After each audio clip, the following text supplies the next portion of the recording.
front bumper, and he hits him again now. Rayon Fowler into the outside wall. He's going to pass nearly 3 cars down that front straightaway, and he's going to get them all done with. What amazing. Lee to the inside goes Logan Cloudman is going to touch in.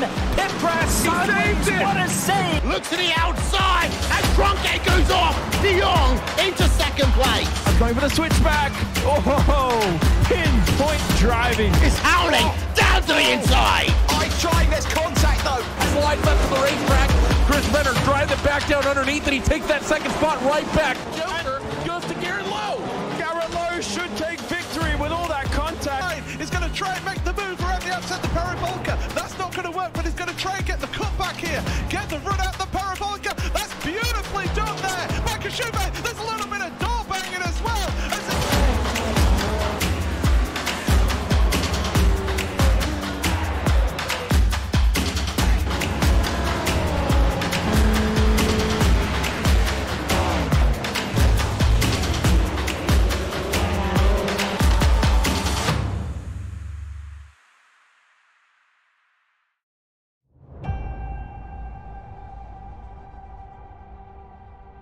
Growing up as a kid in Oklahoma, where I'm from, the Chili Bowl is the biggest race that we have.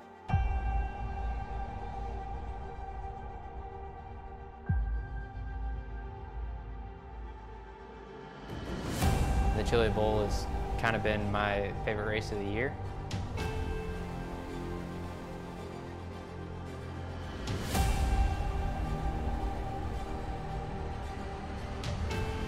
Growing up a dirt racer in Oklahoma, that's kind of the holy grail.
Round 8, and we have come to Oulton Park, long a home for British touring car racing. Tonight it is alive with Australian Formula 3 racing. Right now qualifying is underway. We get to bring you just the last couple minutes of that I'm David Haynes. Joining me as producer and also in the commentary box is SimSpeed founder Jay Kennedy.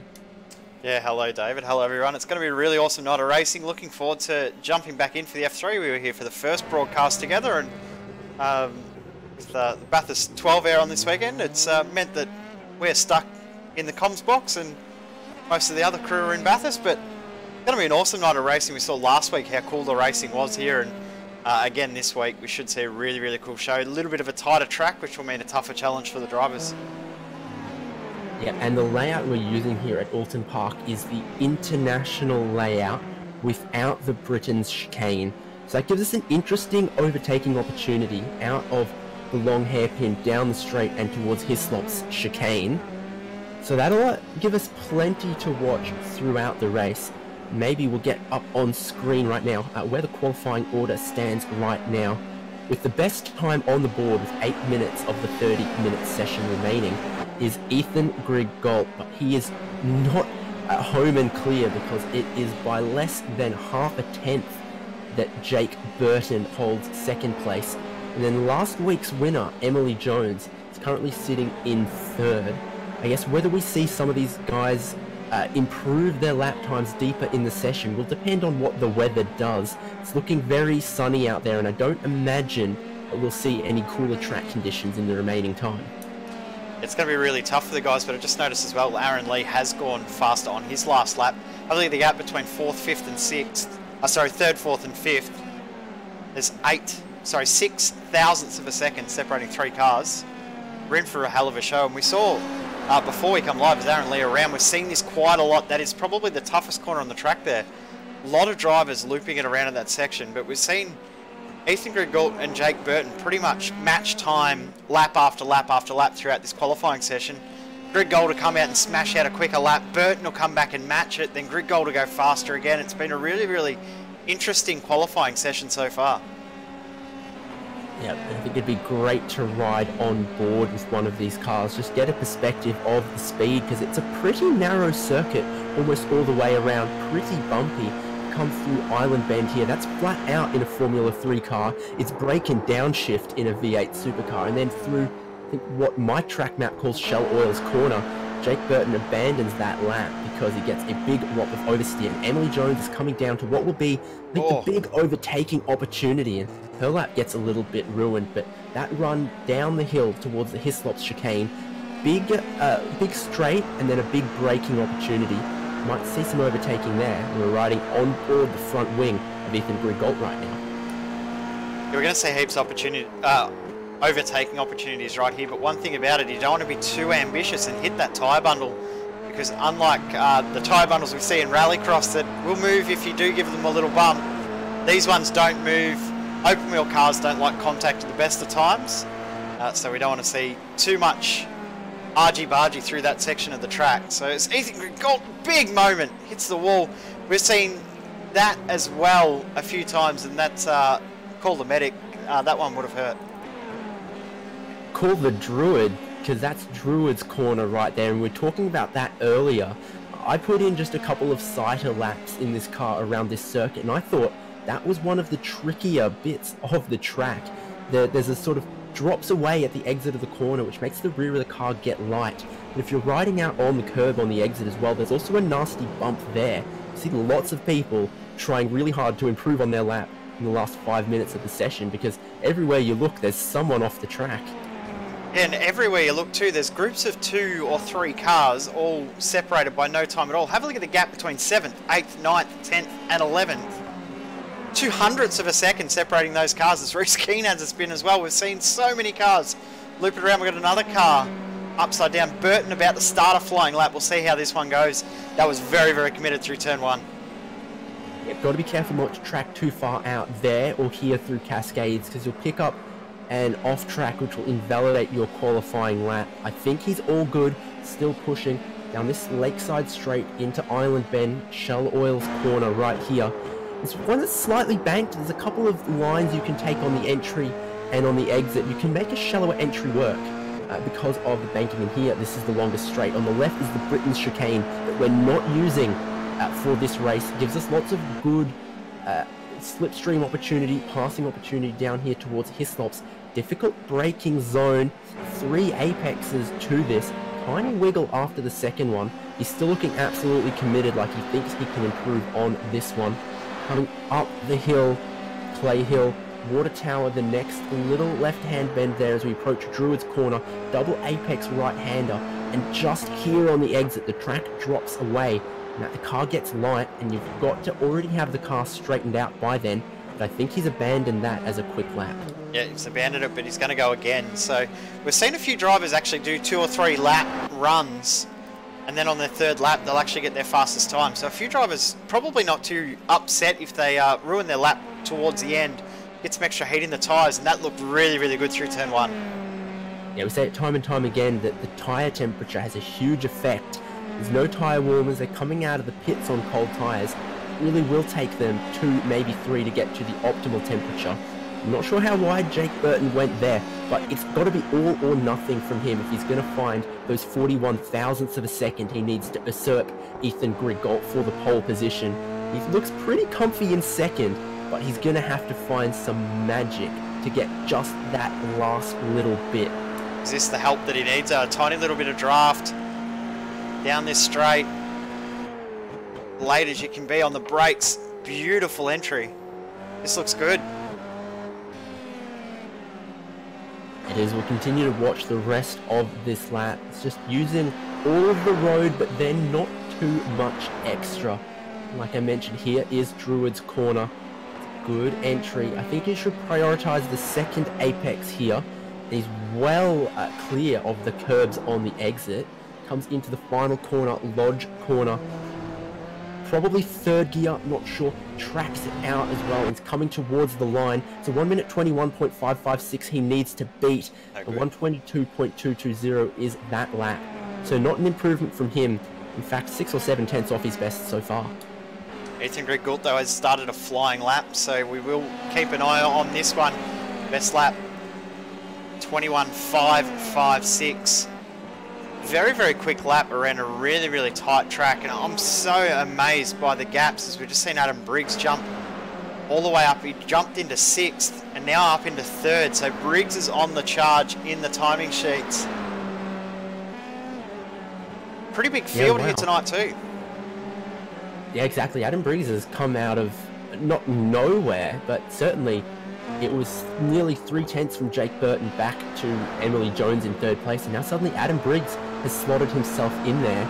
And if he gets another lap like that together, it's only a tenth to find to get it on pole. It's only half a tenth to find to usurp Jake Burton for 2nd place. So that's a good something to pull out of the bag late in this qualifying session. And Ethan Grigol is still on a flyer. I was going to say too, he's on his 3rd flying lap, which, as we said before, the 3rd flying lap can still be good, so he might still go quicker.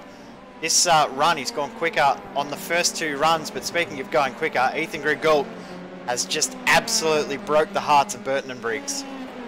Yeah, if he's gone and found just over another tenth to take his time from a 21.55 to 21.43. Here comes Adam Briggs, still flying, getting a little bit of a slipstream off the car ahead. The 22.3 is not what he needs. He's got 20 seconds left in the session, so he can start another lap, but that is all he will have. Jake Burton also out there pushing with all his might. This is the last chance for all of these guys. Briggs is done. He's decided to park the car, so Briggs will not improve. Grigol and Burton both still going on as the checkered flag flies in this qualifying session. Let's see who will take pole, but Grigol in a very, very good spot right now. Yeah, exactly. As someone practices their aerobatics in the background behind Jake Burton, I don't think it phases him. I think he was looking forward and not in his mirrors.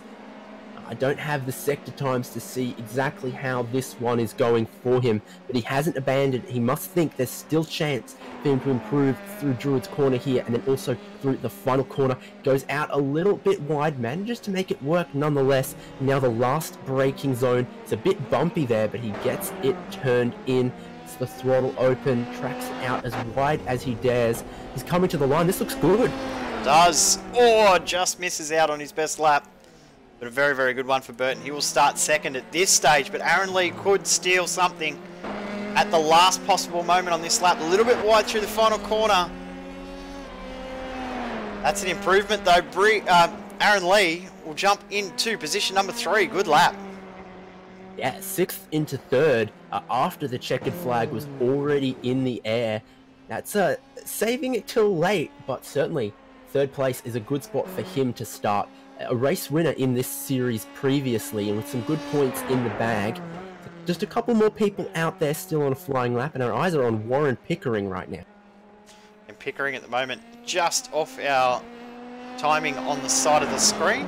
Currently P19 at 22.6, so doesn't need to get too much to gain a spot. If he can find a 10th, it will jump him 1. If he can find 3 tenths, he's going to gain about 7 or 8 spots. Yeah, certainly we've seen how closely packed the field is at the front, but then also through the middle there. You know, it's a second down to 16th place, so just a couple tenths could matter a lot for Warren Pickering. He's coming to the line, and he's going to go into the pit lane, and that's tells us something interesting as well, because there will be a compulsory pit stop in this race. Some of them might need to practice their pit entry. And it's a tough pit entry as well as we go through the starting grid. Ethan Grigalt, Jake Burton on the front row, Darren Lee and Adam Briggs on the second row, Emily Jones, Trevor Foster, Cameron Dance, James Dobby, and Daniel Benefielder and Reece Keane round out the top 10. Yep, 11th place goes to Hayden Dodman, 12th, Chris Owen. That's disappointing compared to what he managed last round. 13th is Jake Maloney, 14th Craig Newell, 15th is Ryan Jones, 16th is Alex McKellar, 17th Ashley Lear, 18th your mate Jamie McKnight, 19th Warren Pickering, and 20th is Brendan Jackson. John Nicoliffe in 21st with Mitchell McLeod in 22nd. McLeod will be disappointed to be the last place Torque Inc. driver. He'll be wanting to move through the field. Vincent Siblick and Sam Kay on the 12th row. Chris Barnes and Ben Coleman with Alex Court, Derek Mobbs, Casey Atkinson and Tyson McAvoy rounding out the top 30. Hayden Benefield, David Mutton and Nick Carroll round out a 33 car field tonight. Very, very quality field out there. Track conditions pretty much ideal for racing tonight too. Yeah, precisely. Looks good. All of that information up on the screen there. Partly cloudy sky means some cloud cover could come across in front of the sun, drop the track temperatures. We've got 35 more seconds for the cars to take to the grid for what is a 23-lap race, a standing start, and a compulsory tyre change within the window. Basically means not the first lap, not the last lap. So that's something for all the drivers to think about, decide when they're going to take that compulsory pit stop for their 4 tyres.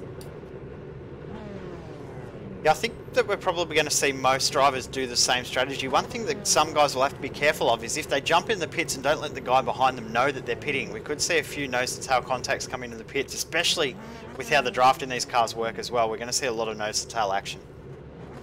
Yeah, indeed. So lights are on, revs are rising. They're about to go now. Green flag is in the air. Who gets a good jump? Grigalt, Burton away well. Behind them, though, it is absolutely stacking up. Yeah, massive group of cars, but looks like we got through turn 1 fairly cleanly. Great to see, but have a look at the break already for the first 2 cars. Grigalt and Burton have just blitzed away from the front of the field. For all the times they were trading in qualifying, someone is around. Is that a Protect Sim Sports car? Yeah, that's Chris. Essentially, the 4 or 5 cars in the background off coming through Cascades Corner. They've all come together, and indeed it was Chris Owen, one of those cars, who was our winner previous time. Hayden Benefield having troubles, but up the front, they are coming past Britain's chicane for the first time. Jake Burton in the slipstream of Ethan Grigalt, and Grigalt dives to the inside, try and defend. He sees Burton coming. Burton tries to hang it around the outside, sets up for a better exit from the second apex. Hislop coming through Knickerbrook here. And Adam Briggs under pressure from Aaron Lee behind him. But Briggs actually has grabbed that position to put himself into 3rd on the first lap. Behind them, 5th, Emily Jones is still where she started. And Cameron Dance has come up 1 spot. So plenty going on towards the back, but up the front, no huge changes yet.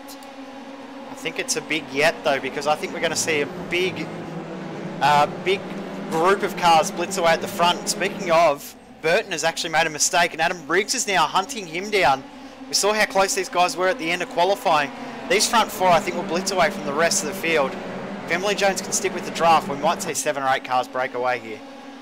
And precisely off the start, we might have some drivers who are really, really quick, but just not as confident on the cold tyres. So it'll take a few laps before the order really shakes itself out. But we're riding on board with Emily Jones here. Looking back at Cam Dance in sixth position, has gained himself one spot because Trevor Forster has dropped down the order a little bit. Briggs is in a sandwich right now between Jake Burton and Aaron Lee. And we know how quick Adam Briggs has been in this series too. He's been very, very consistent. So he'll be looking to move his way forward. But just love how late and committed they are. Have a look at Cameron Dance trying to throw it up the inside at the last second on Emily Jones. And Daniel Benefield's in this too. This is for 5th, 6th and 7th. And this is that breakaway the top 4 needed. They're starting to pull away, and this next group of cars are going to get really, really tight. Yeah, Emily Jones did really well last round, but she's looking like the cork in the bottle here right now in 5th position. Cam Dance clearly eager to get through. Daniel Benefield right there as well. And Jake Maloney, Reese Keane, and some other names that we know are behind there as well. There's no shortage of drivers who would like that 5th position. Nathan Griggle started to break away a little bit now. He's got it out to 0.8 of a second over Burton. Griggle is the fastest car out on track, which is fairly obvious with the pace that he's got, but second fastest car is Aaron Lee. So Lee's doing a great job trying to apply pressure here to Adam Briggs, and around in the background, that's Jake Maloney. Well, I was just mentioning him, and he's not happy whatsoever. That's not a shortcut you want to take, Jake Maloney, I'm sorry. We're riding on board with Aaron Lee through that banked hairpin Shell Oils corner. This is where the slipstream is powerful. Shifting up all the way through the gears to 6th gear, come over the hill here, and then it's downhill towards that braking zone. As he close up much at Interlagos, Aaron Lee was very good on the brakes for sure. Oh, car around! Someone has clipped that tyre bundle. You flagged that earlier. You don't want to do that. And that's Trevor Forster. And the front wing on that car is looking very, very sick. I wouldn't be surprised if the suspension is also damaged as well. You probably have to bring that thing in, take this pit stop now, and try and get that fixed. Yeah, get it fixed as quick as you can. Use that ability that you have with the pit stop to get as much damage fixed as you can. As we just saw a very, very good move there from Aaron Lee. Back up into 3rd position now. Jake Maloney's actually decided to continue on at the front of the field even with that shortcut. He'll be getting a black flag, but I'm sure race control will be telling him to get off the circuit in a couple of moments as well, as Trevor Forster is in the pits. Yeah, precisely. So we saw Adam Briggs must have had a poor run through Druids, because coming into the final braking zone of the lap, Aaron Lee, easy as you like, slots it up the inside. He's looking good now. As you say, flat out through Island Bend, the left-hander here. Corner of many lines there. And Adam Briggs is still right there with them as well. And someone else has had drama. Brendan Jackson, what's happened there, Jay? It looks like he's just looped it around through turn 2. We've seen that a few times already. Cold tyres, I think, are really starting to catch out a few of these drivers as they start to look for a little bit more grip. It's not as easy to find as you would expect. A really, really tough car to drive. You think open wheelers with a big wing on the back would be really easy to drive. You can drive at 100% really, really simply. These cars are not a typical open wheeler in the way that they behave. The downforce looks good. It's not necessarily as there as you would like it to be. At 7th place, Daniel Benefield's made his way past Cam Dance somewhere. So the positive sim racing car getting past the TTL esports car for the moment. I think I might have seen Jake Maloney parked off the track behind there. I'm not sure. No, he's still doing whatever it is he's doing, but that car doesn't look good, and he's coming into the pit lane now. Thank goodness. So order restored, except for Craig Newell, who's had some dramas. We said bumpy track and a car that gets very upset over bumps. It's not easy whatsoever. Said before too about Mitchell McLeod wanting to make some moves. He already has. He's up 11 spots into 11th, so he's doing all right at the moment. Warren Pickering has just gone past Jamie McKnight, so these guys are going to have a really good battle. Both very, very evenly matched in pace, qualified in 18th and 19th position, so these guys are going to go at it for the next few laps as well. How close they are coming through the hairpin. Getting the drive off there, absolutely critical, and McKnight is right in the slipstream of Warren Pickering. He'll be picking up just a little bit from Mitchell McLeod. That'll halt McKnight's progress towards the back of the Fusion Sim Racing car, and he looks out to the right-hand side just to get in the mirrors of the driver ahead and maybe just to spot his own brake markers, because it can really occupy a lot of your vision when you're riding up really close behind the car in front. Because you're sitting so low to the ground, if you've got another car ahead of you really, really close, all you're seeing is a rear wing and two big tyres. You're not going to see anything else. So moving aside a little bit, as you said, often just to find your braking zone as much as anything else, not necessarily to distract the driver ahead, just to actually work out where you are on the track. Because you're just seeing Ryan Jones jump in the pits. No, thought we were going to see him in the pits. He's actually had a little bit of a moment as the number 11 car of Ryan Jones, and he's now under pressure from this battle pack of Pickering and McKnight, as we've got Tyson McAvoy around in the background as well. We're seeing a lot of cars really struggle in those key corners we were talking about before the race. Yeah, indeed. So watching now, this has become a real pack here. 9th, 10th, 11th, 12th, all that. Alex McKellar up the front in the 73. It's got Mitchell McLeod behind him, who has done very well in the opening laps. Don't say that too loud. Throwing it down the inside. Throwing it down the inside of Ryan Jones there. He hasn't made it work, but he has got a very good exit. Looking like a car with a little bit less downforce is the Fusion Sim Racing car. Looking quick in a straight line, and he's got the inside for Hislop. And in fact, he was clear on the overlap before he even got in there. So now Jamie McKnight is the next to try and have a nibble at that buffet. And Jake Burton is up front. Oh, mistake! Burton's upside down. I was about to say he's been closed up by Aaron Lee, and the moment we go to him, he's in the air. So here comes the CPR kart parts replay. That was the exit of Druid's corner that I did mention earlier, in qualifying, and he might have just gone out too far on that curb, clipped one of the bumps that's in it. We'll find out now. What has he done? Run it out too wide, sort of tobogganed it on the curb potentially, and just come right across the track. Who was that there? Adam Briggs taking some fantastic avoiding action. Would have been exciting from his cockpit. The telepathic link works and we get that camera. Here I read he is, your mind over there. to the right hand side is Jake Burton, and he flies over the top. Evasive action from Literally. Briggs. He carries on. Literally flies over the top. And what that's done, it's actually brought Emily Jones up right behind Adam Briggs here. And we're going to see a really, really tight battle here. Will Jones be able to throw it up the inside? This is tight here. And we saw what Burton did there, 7 or 8 times out of the top drivers in qualifying as well, before we even come live in the broadcast. We saw it so many times. We said that was going to be a key to the race tonight. Yeah, indeed. So that's, as you said, put Adam Briggs back a little bit, and Emily Jones was trying to get through, but this battle showing no signs of abating. Ryan Jones is trying to get back at Warren Pickering. Pickering staying to the right-hand side of the track a little bit, and through Druids where we just saw that big mistake. It looks like it's caught Cam Dance out as well. Don't see a whole lot of damage on that car. He's going slowly, and he's clearly gone for a spin. Will he come into the pit lane out of the way of this pack this time, or will he carry on? There's no separating this battle pack as Cam Dance does come into the pits. So that's McLeod is leading McKellar, is leading Pickering, leading Jones, leading McKnight. We'll get a replay, and I'm guessing this is what happened to Cameron Dance. No, this is a mistake from Emily Jones. She's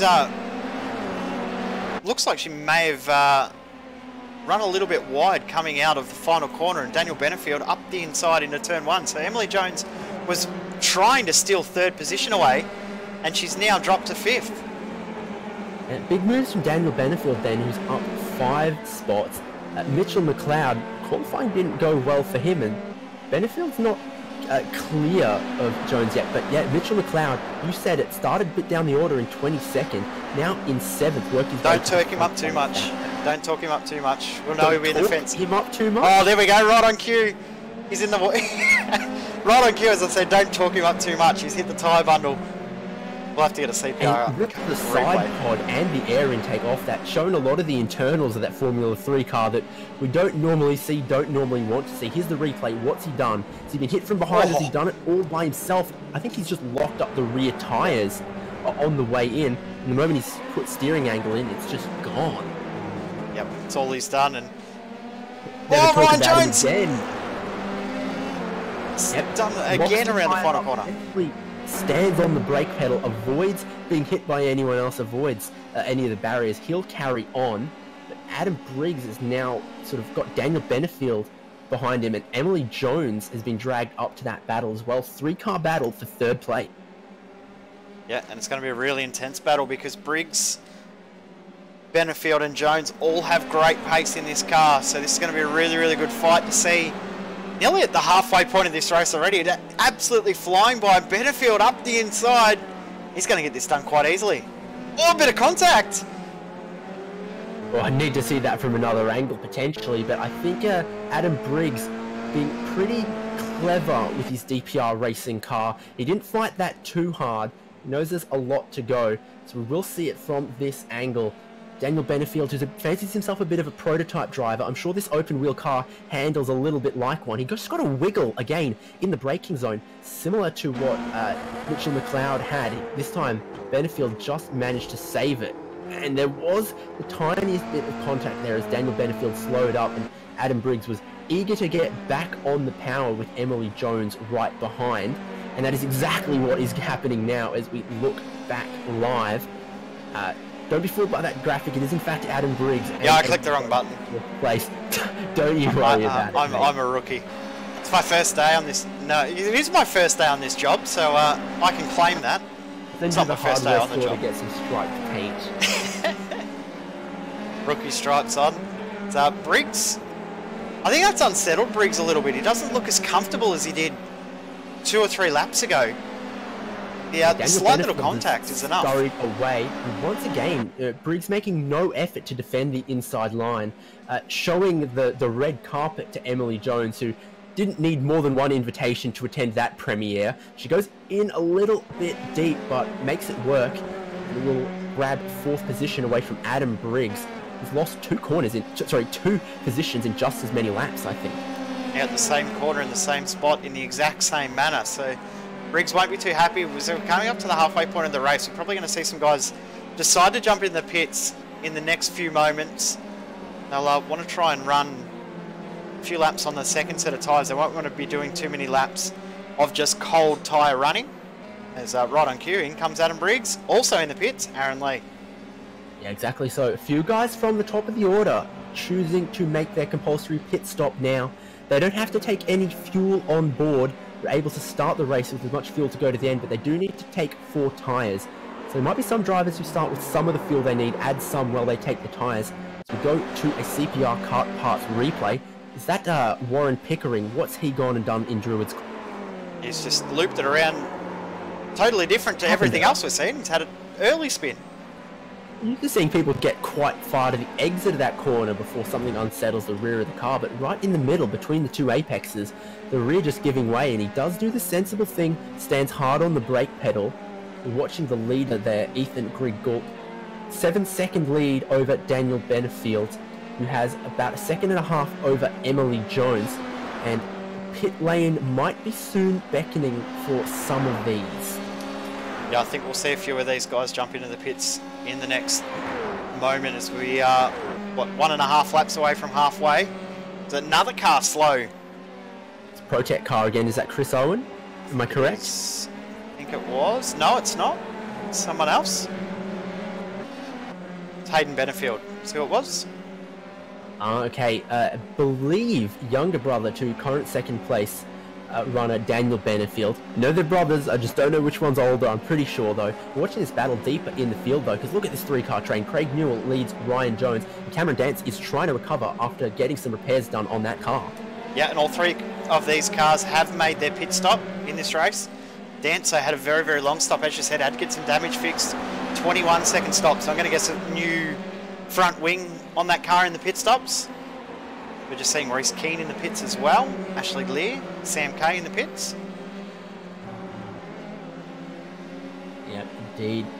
More people deciding it's pit lane time. Oh, Dance has made a mistake.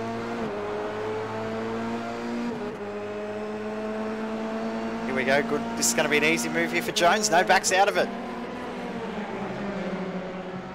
They're going to rejoin with Ashley Lear coming out just ahead of them. Lear with cold tyres, of course, no tyre warmers in these cars, as we said before. So it's really, really tough to get temp into the tyres as well. So it takes 2 or 3 laps to get them up to optimal temperature in race conditions, and Lee is going to be hung out to dry around the outside, has to give up the spot, but Dance has been able to pull away from Jones there. In the pits, Ethan Griggolt has decided now is pit lane time, and I think that's Daniel Benefield following him in. Does Emily Jones stay out? She does. She'll inherit the race lead for the moment on what appears to be an alternative strategy. So probably not too much that can go wrong in the pit stops for the leader, Griggolt and Daniel Benefield, and both of them got their tyres on, away they go. Very slow pit lane here, 50km/h limit, compared to we saw 88 at Daytona road course. So there's a big difference between those two pit lane speed limits. These guys have come out and blocked by the 21 car is Adam Briggs. Warren Pickering ahead of him has not pitted yet. Benefield off the track. Cold tyres are catching out Daniel Benefield, who was in second place. No damage to the car there, Jay? Is it just a spin? It looks like it's just run wide, just locked up, going straight ahead. We'll try and get a CPR Kart Parts replay. Here it is coming up on screen. And it'll just be running wide, running straight ahead, return 2. What that does, it's meant that he's he's going to lose second position on track. Oh, that was actually a bigger spin than I thought. Gone a long way, in fact. So he's lucky he'll carry on with no damage, but he has lost a few spots, including to Adam Briggs, who we were watching. Adam Briggs has made his pit stop. Warren Pickering in front of him hasn't, is holding him up as Emily Jones comes into the pit lane now, and we're very close to the field being cleansed. This is costing Adam Briggs time in the battle he was having with Emily Jones, with Aaron Lee, and potentially also to Daniel Benefield, who's now behind him, but will be closing up very quickly, I would assume. So Jones is coming out of the pit lane. Will she be ahead of Adam Briggs?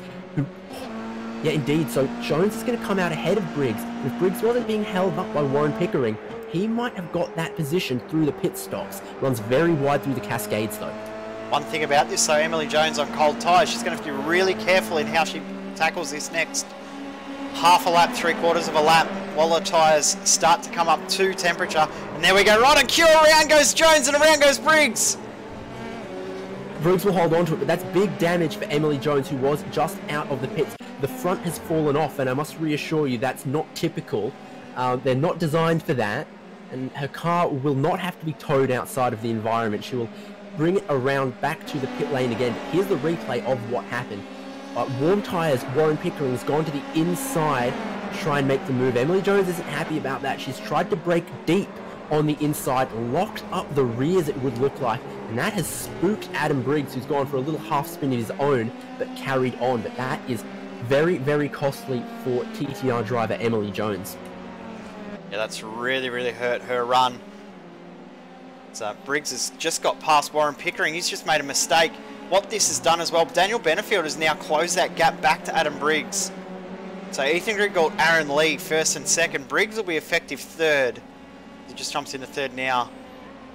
Daniel Benefield now only 2 seconds behind. When we last looked at that, it was 6. So yeah, Benefield is closing up. And Pickering come into the pits. That removes those guys who hadn't pitted yet from the battle, and reveals what our order is. That Ethan Griggolt is leading, and Aaron Lee is in second. All this drama for Briggs, Benefield and Jones has elevated him up into second place, and Cam Dance is still on a resurgent charge as well. He should be able to get this move done on Sam K in the next couple of corners. His pace is very, very quick in comparison. It's 1.3 seconds a lap quicker. And here's the move now. Nice and easy from Dance. Jump back into 9th position in his recovery drive. Yeah, easy as you like. Gets good drive out of the corner. He probably won't have to worry about Sam K coming back at him into his lap. Or will he? He goes just a teeny bit to the right-hand side, trying to defend that line. Goes in deep, and Sam K, well, that's unfortunately that done for him. We're riding on board now with John Nikolaev, who's, wow, going to get swallowed up very quickly by the Dance. Yeah, Dance around the outside. Nikolaev yet to pit, so he's pushing on his 16th lap with this tyre set. He's about to get gobbled up by Sam K as well. Pulls over to the side, lets it be done nice and easy. And Craig Newell getting in on this too. You're looking strong. Oh, right on cue. There's that for a commentator's curse. When you say he's looking strong, he runs right off the track at that exact moment. Yeah, it's deceptive, that corner, because of the way it falls away right after the apex. You need to take a tighter line through it than you think you can. It's caught him out. He's gone wide. Watching another battle here. Warren Pickering's come out of his pit stop. Newish set of tyres, bit cold, but he's made it work on Ashley Lear, at least for now. This is for 12th place, and it now belongs to the Fusion Sim Racing driver of Warren Pickering. Yep, Pickering now will be trying to drive his way back through the field after those couple of mistakes. He was looking good for a fairly easy top 10. Now got to find himself around about 7.5 seconds to get himself back up into 10th position. It is definitely possible. It's going to be a very, very tough effort for him as we've got side by side John Nicoliffe and Craig Newell. Newell goes through. He's up into 10th. Nicoliffe, the only driver yet to make his stop, so I'm going to say we'll see him in the pits in maybe the next lap or two. Yeah, and if we don't see him in by about, I think it's the start of lap 22, then he won't be serving the mandatory pit window and he'd be removed from the standings anyway. Adam Briggs in 3rd place. Well, now he's been caught up by Daniel Benefield, who's the fastest car out there right now. Last lap, a 1 minute 21.9, 6/10 quicker than current 3rd place man Adam Briggs, and Daniel Benefield is driving us on the ragged edge, trying to work his way through some of the traffic, and Brendan Jackson has had a bit of drama as well. Yeah, Benefield's actually getting held up by this traffic. Lost about 3 or 4 tenths getting past that lap traffic, so he does make his way through. Reece Keane isn't too far away from these guys as well. He's about 5 seconds back, but we've seen how well or how much traffic has affected this race. That is really easy to close up in the 6 laps we have remaining, 6.5 laps to go. Benefield will get held up once again here. I saw him weaving earlier. He wasn't happy with the treatment he got out of Cascades, and it has cost him a 1.5 seconds to Adam Briggs on this lap. Right now, like our friend Bo Albert, he'll be wishing he had some headlights to flash, but there are none in an open cockpit car like this. You can't say, hey, hey, hey, I'm here. You just got to trust they see you in the mirrors. I'm guessing that's why Bo isn't racing.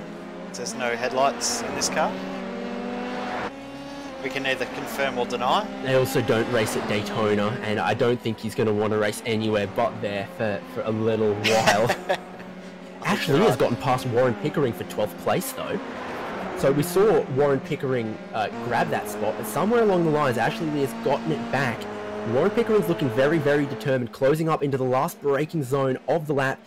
Thinks better of it. It's going to try and take a late apex, going to try and get the power down early. Runs out as wide as you can and then some. It's a great battle, 12th place. Both of these guys having a good race, up some positions from where they started. There's been some big casualties in this race, which has definitely helped the drivers that have just been able to keep it clean and keep it out in front. Just noticing too that Ashley Lear's front wing has a tiny little crease in it, so a little bit of damage. That'll be why we saw Pickering gain so much pace down that back straight and the run into the final corner. And that's why you also see Lear struggling to get it turned. You can see the front right of that car does not look right. It doesn't look perfect. There's definitely a big crinkle in that front wing. Exactly, so this is where it all comes together for Warren Pickering. Massive overspeed, goes to the inside. He'll just about be clear by the time they come to the braking zone anyway. Ashley Lear doesn't try to fight it, and Warren Pickering is back through for the moment. Yeah, and I'd expect Pickering to start to pull away as well. We know that Pickering's had some great pace throughout this race. Looks like that last lap he may have had a mistake, which is why we saw Lear go through. These guys have got to watch out, because coming up behind them at a very, very fast rate is Emily Jones in a spare car. She's back out there in the 14th. She'll be trying to get into a top 10 position. The pace that she's got at the moment, she could do it. Yeah, exactly. What was her last lap? A 122.1. Last lap for Ashley Lear, a 124. So absolutely flying along. And with the, I think, 5 laps she's got left, definitely 2 positions on the table for her. I'm not sure she's going to get beyond these guys to John Nicoliffe.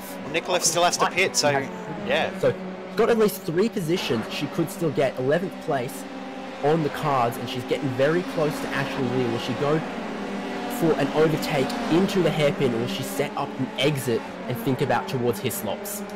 if she's got someone watching the broadcast and tuning in, they'll be saying that Leah's down on top speed, so probably be able to get it done a lot easier on the straight than under braking.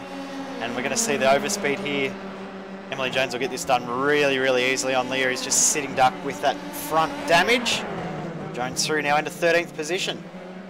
Yeah, pretty well side by side into the braking zone, but you'd be brave bordering on foolish to try and too hard to hang it around the outside there. We've lost some of the battles inside the top 10, but they're clumping back up again. Reese Keen's falling into the clutches of Trevor Forster, who is thinking about grabbing a top 5. And behind them, Cam Dance is catching Alex McKellar, and ahead of them, Daniel Benefield is catching Adam Briggs. So in for a very, very interesting last 4 laps. Now I think I'm going to get a bit of an ice cream headache trying to cover all of this action. We'll go to McKellar and Dance, because Dance 1.2 seconds quicker last lap. He's got that gap down to nothing already. Nikoliff is in the pits as well. And Emily Jones has lost the spot back to Ashley Lear. She's dropped 5 seconds off the pace, so something's happened to Jones. So just talked up her performance and getting past. She's dropped that position back. So Dance in the slipstream of Alex McKellar, coming past Britton's towards Hislops. And he's going to look to the inside rather early, signals his intent to be deep on the brakes, and deep on the brakes he is. Does he get it stopped and turned in? Yes, I think Alex McKellar saw that was coming and didn't want to be part of any accident at this late stage of the race. He's still having a good one, up 8 positions. Reese Keen and Trevor Forster continues, but Daniel Benefield once again, after being sort of botched by some traffic, is closing in on Adam Briggs once again, 2/10 this lap, and he's getting very, very close to being able to pick up a handy toe on the exit of the hairpin and towards Hislops this time by. Yeah, I think we're going to see Benefield try and work out a way to get this move done on the final lap of the race. I think he's just going to try and work on closing the gap, try and force a mistake at the last moment on Briggs, or do a late lunge in the final corner. We know that Benefield is very, very brave. He doesn't mind having a little throw up the inside. This is going to be a really interesting finale of this race in this battle pack. Reese Keen, Trevor Forster, that battle has settled for the moment. Briggs and Benefield looks like it is the battle to watch.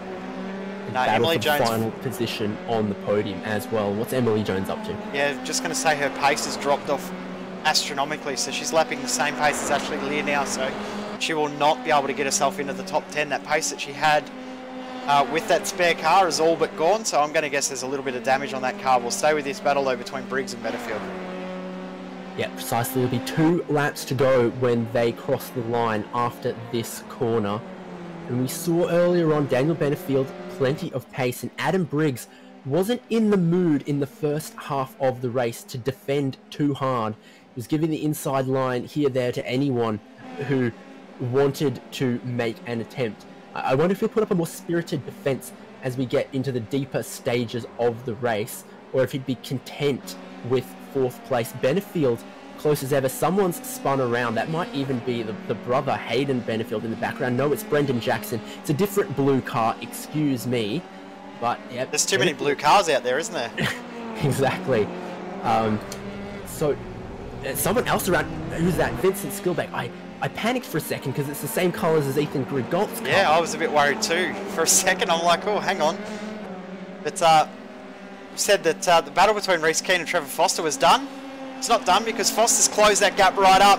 He's ready to get this move done. Yeah, in the slipstream, a little bit of traffic ahead of them, gets right out of the way, does the 74 car of Chris Barnes. Deep on the brakes. Right-hander, left-hander, and then a right-hander. Emily Jones around. Oh, big wreck. Huge. Where on earth has that happened? Return 2, I believe. I'm not exactly sure who that was that made contact with the car of Emily Jones. That was a huge impact. I'm going to say that was Chris Barnes that possibly had made contact. Oh, Jones actually hit the back of Casey Atkinson. And as she's gone to regather that, then Hayden Benefield made contact with her car. Well, it's the last lap for leader Ethan Grigolt. He holds an nearly 9-second lead over Aaron Lee. And Adam Briggs has managed to get a little bit more breathing room over Daniel Benefield. So that looks like how our podium might be. Yeah, last lap by Benefield. He's on a 1:28.3, so 6 seconds off the pace. So I'm wondering if he's maybe low on fuel or he's made a mistake. But here comes Trevor Foster having a look up the inside, not quite close enough. But with the camber in that corner, you can have a shallow exit and still maintain momentum. This is going to be on into the chicane.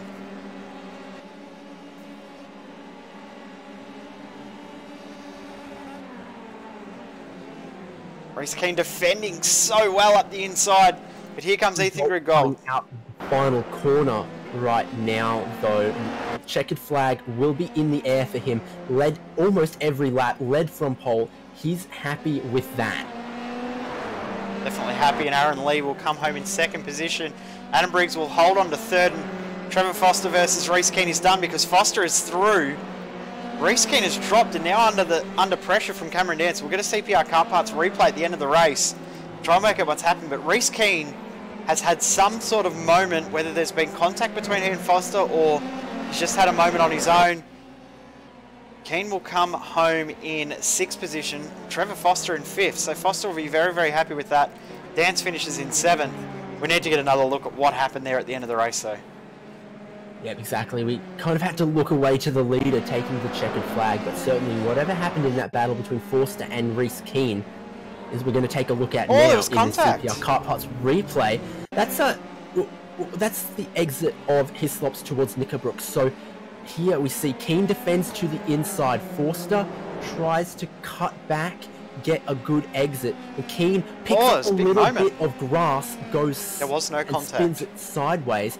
I think that's just Keane trying too hard to carry momentum out and up the hill. We watch on board now. Look at that rear tyre to the right of screen. His left rear tyre just gets it on the grass as he's trying to turn into Knickerbrook, and there's no grip out there for that rear tyre, and that sends him around. And I'm sure we'll get a great view of it from Trevor Forster's perspective.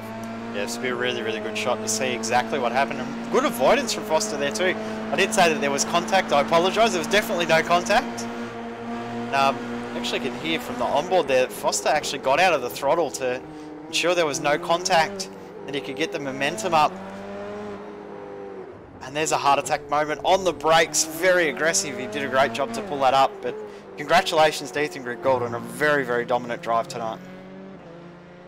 Yeah, precisely. I think we also saw plenty of good racing all through the field. Kept my mouth moving all race, and Ethan Grigol does take that win after 23 laps. 8.8 seconds clear of second place. Aaron Lee does very well for himself indeed. Third place, Adam Briggs holds on to a good result for DPR Racing. Fourth place, Daniel Benefield, a little bit of what could have been, shown a lot of pace. Trevor Forster, well, we just saw that replay of what happened with him and Reese Keane, who gets sixth place on the last lap. Cameron Dance, I'd say that's a solid recovery. Not exactly what he would have been after, though. Seventh place. Eighth place goes to Alex McKellar. Ninth place is Craig Newell. And Warren Pickering picks up 10th place.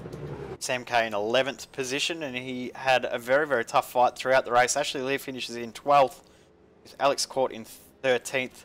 John Nicoliff, with that very, very late pit stop, ends up the last driver on the lead lap, with Emily Jones and Tyson McAvoy 1 lap down, 15th and 16th. Ben Coleman, Brendan Jackson, Jamie McKnight, and Vincent Siblick rounding out the top 20, all 1 lap down as well.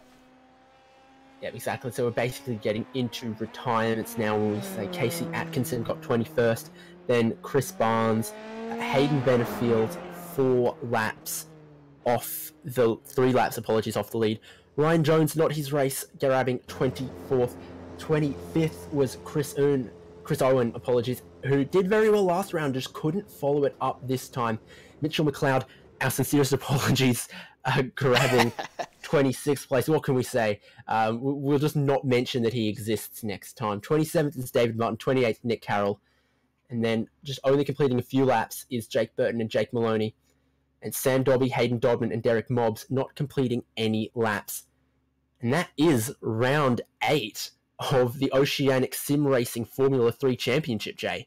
Yeah, what a night of racing. It's been another awesome event. It's going to be really, really cool going forward for the remainder of this series. 4 rounds to go. Some really, really cool tracks coming up in the next few rounds as well. But it's going to be a really, really busy schedule here on SimSpeed TV over the next few weeks. We've got Road America next week in this series, Sonoma in the iRacing Rallycross on Wednesday night. And few other really, really cool tracks tomorrow night in the West End Mazda Australian Online Supercar Championship. Guess where we're at? We're at Daytona.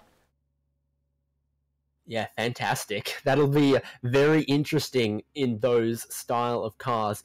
High speeds, long braking zones, that'll be one to watch.